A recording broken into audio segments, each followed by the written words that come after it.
ஒரு fresh governance, ஒரு new governance ஒன்னு கொடுப்போம். This is a new beginning.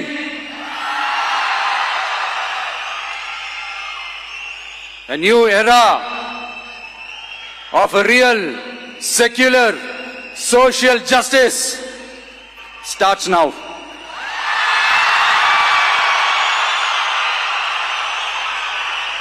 உங்களுக்காக நம்ம டிவிக்கு அரசு கூடவே நிற்கும். உங்களுக்கு அதுல எந்த விதமான சந்தேகமும் வேணாம். இந்து முஸ்லிம் கிறிஸ்தவர்களுக்கான முகம்தான் இந்த விஜயனுடைய முகம். அதுல 100% நீங்க இந்த விஜயை நம்பலாம்.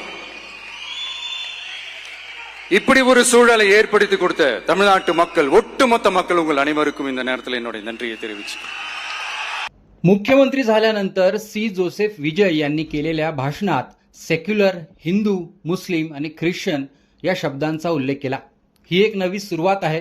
खऱ्या सेक्युलर आणि सामाजिक न्यायाचा काळ सुरू झाला आहे असं ते म्हणाले.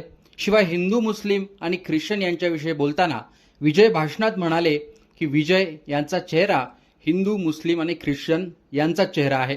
सर्व धर्मांना सोबत घेऊन काम करणार असंही विजय म्हणाले.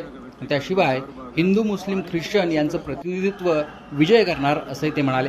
याआधी झालेल्या प्रचाराच्या भाषणात विजय यांनी धार्मिक आणि जातीय राजकारणावर वक्तव्य केलेली आहेत.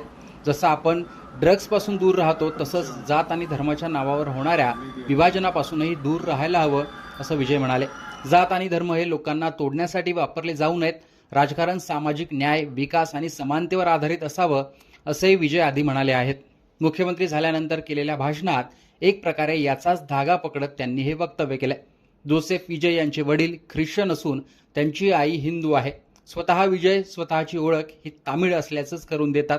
निवडणूक झाल्यानंतर विजय हे मंदिरात, चर्चमध्ये गेलेले पाहायला मिळाले. त्याशिवाय रमजानच्या काळात ते इफ्तार पार्टीत मुस्लिमांसोबतही पाहायला मिळाले.